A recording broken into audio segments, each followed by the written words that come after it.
Putih TV.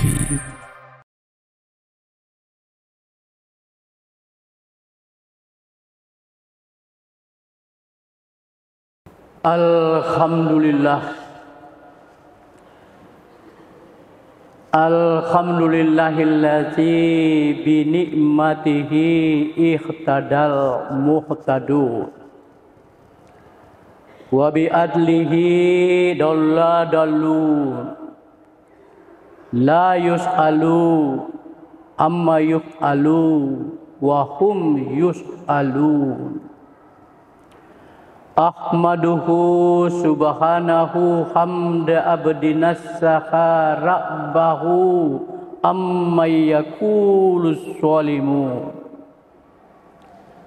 Ashhadu an la ilaha illallah wahdahu la syarikalah wa subhanar rabbil arsy amma yasifun. Wa ashhadu anna muhammadan abduhu wa rasuluhu wa khaliluhu shadiqul ma'mun. Allahumma salli wa sallim ala abdika rasulika Muhammadin sallallahu alaihi wasallam.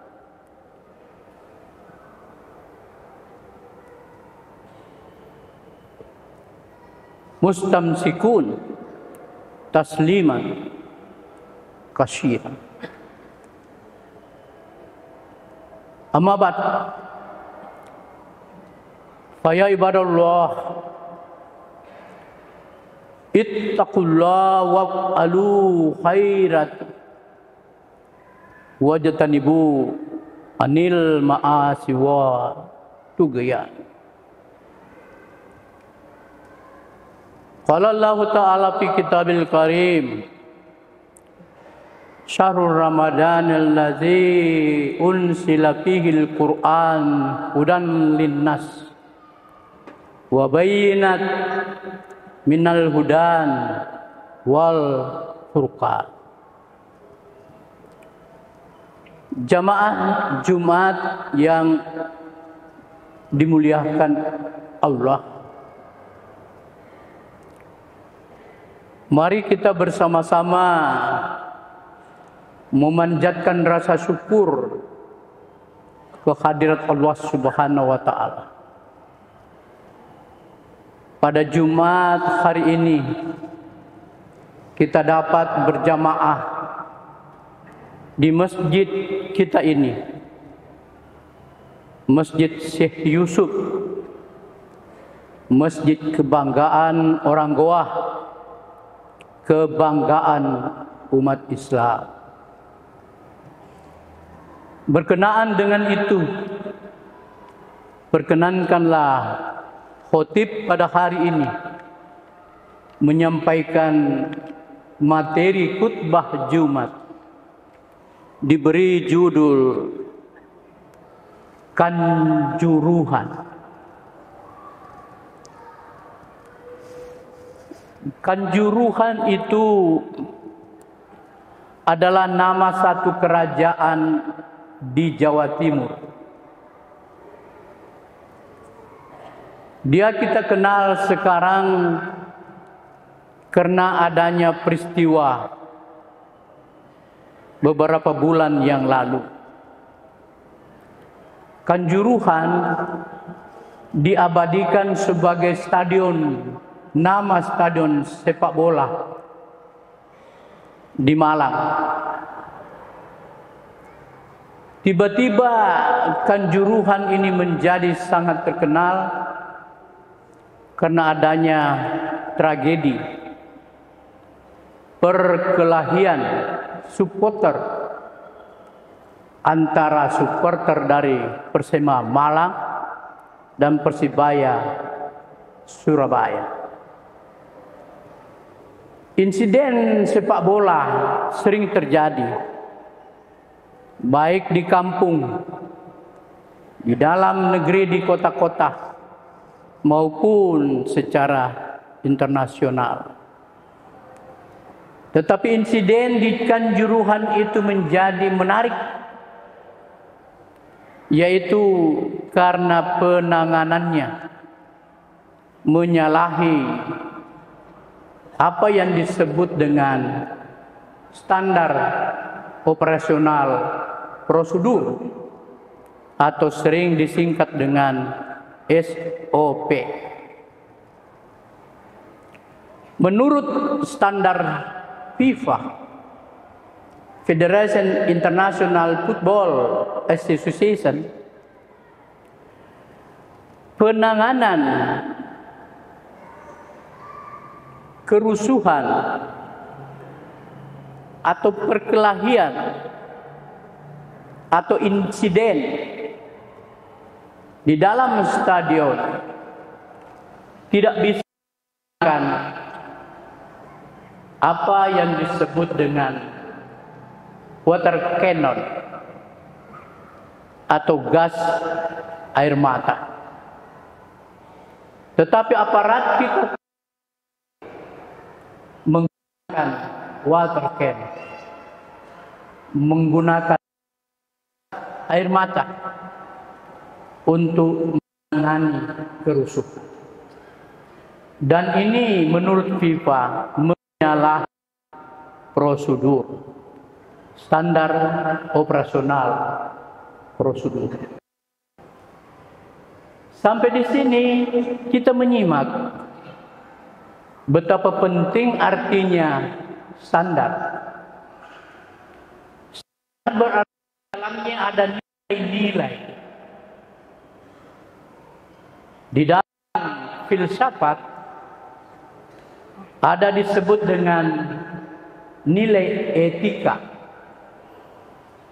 Ada yang disebut dengan nilai estetika. Dan disebut dengan nilai logika. Estetika mengenai keindahan, mengenai dan logika mengenai kebenaran. Itu sistem nilai menjadi standar nilai. Nilai adalah standar kehidupan yang digunakan di dalam mengelola kehidupan. Jadi nilai digunakan di dalam mengelola kehidupan.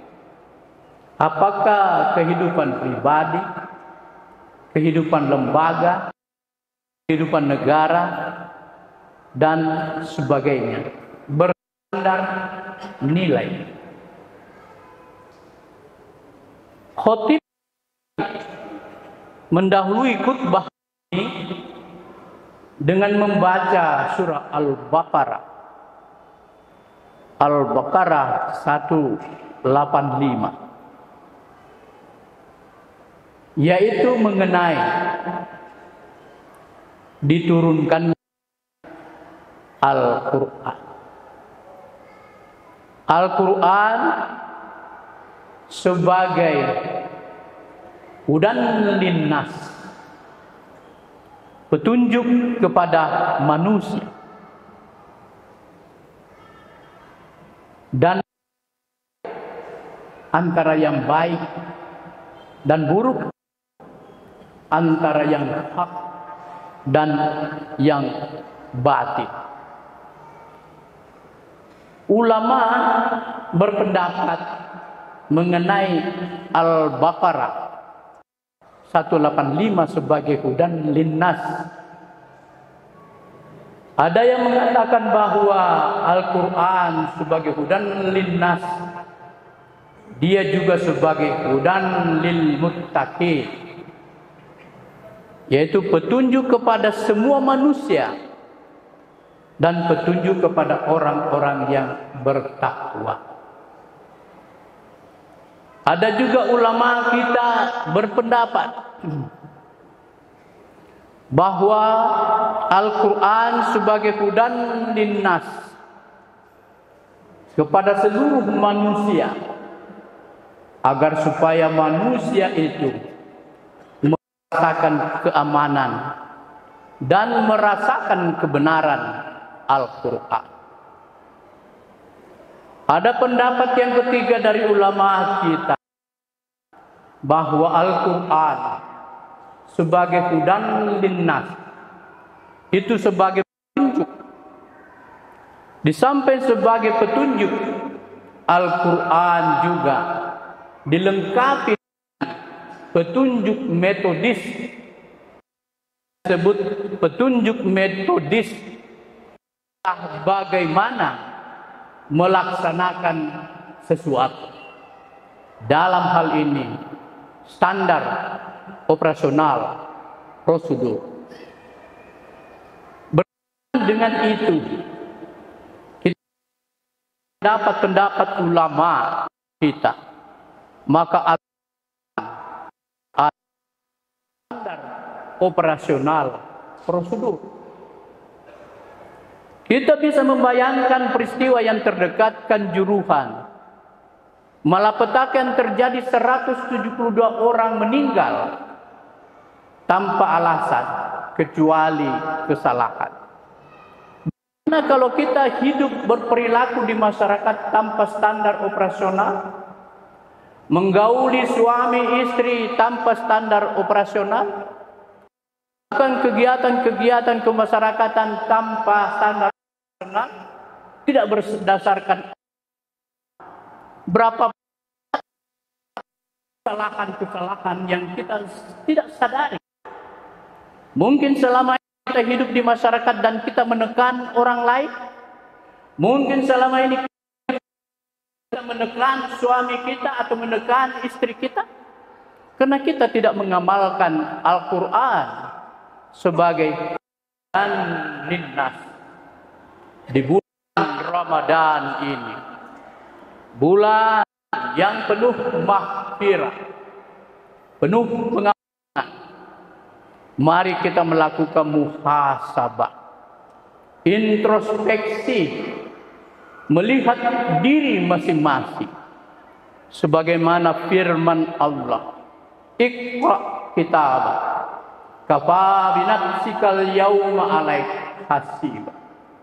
Hisablah, baca kitabmu, dan hisablah dirimu saat ini sebelum Allah menghisabmu. Setiap orang memiliki kitab, yaitu memiliki catatan-catatan dalam hati nurani dan pikirannya. Hanya dia yang tahu dengan Allah Subhanahu wa Ta'ala. Baca kitab kita, introspeksi ke dalam. Apakah selama ini kita sudah benar? Dan mari kita perilaku Al-Quran di dalam kehidupan kemasyarakatan, di dalam kehidupan kita sehari-hari, di dalam kehidupan berjuang. Jumat yang bulan Ramadan ini kesempatan kita melakukan muhasabah, memohon ampun, introspeksi pada diri kita sendiri. Allah memberikan petunjuk melalui Al-Quran, dan kita mempelajari, membaca Al-Quran, mempedomaninya. Dan kita mempedomani Al-Quran, kita akan senantiasa mendapatkan hidayah, petunjuk dari Allah Subhanahu wa Ta'ala. Al-Quran mengatakan, "Fadzalika yudhillu may yasha wa yahdi may yasha." Allah akan memberikan petunjuk kepada apa yang Dia kehendaki dan memberikan kebutaan pada siapa yang dikehendaki.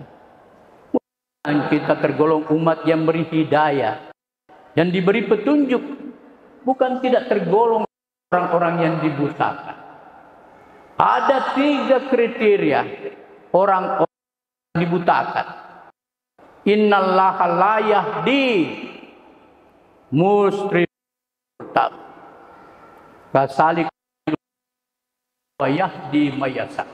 Allah memberi petunjuk kepada siapa yang dikehendaki, kepada siapa yang dibutakan itu. orang-orang yang pendusta, orang-orang yang ingkar, orang pendusta, mendustakan kebenaran. Al-Rabbuka falat antarin, bagus sedikit pun mendustakan atau mengingkari kebenaran. Mengingkari kebenaran sama dengan tidak melaksanakan petunjuk-petunjuk yang telah.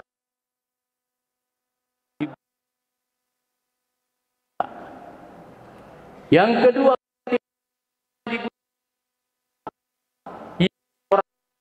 ragu dan ibadah. Jangan sampai kita selama ini ragu-ragu terhadap Al-Quran dan terlalu jauh meninggalkan Al-Quran, melampaui batas. Dan yang ketiga yang tidak dipetunjuk oleh Allah, orang-orang yang senantiasa bersolimi, mensolimi agama, mensolimi Al-Quran, bengis kepada sesama manusia, melakukan bully dan kenakalan sama manusia. Berkenaan dengan, mari kita semua meningkatkan ketakwaan Allah Subhanahu wa taala dan kembali kepada standar operasional kehidupan kita sebagai umat Islam. Barakallahu li wa lakum wa nafa'ni wa iyyakum bima fihi wa taqabbal minni wa minkum tilawata innahu was samiul basir.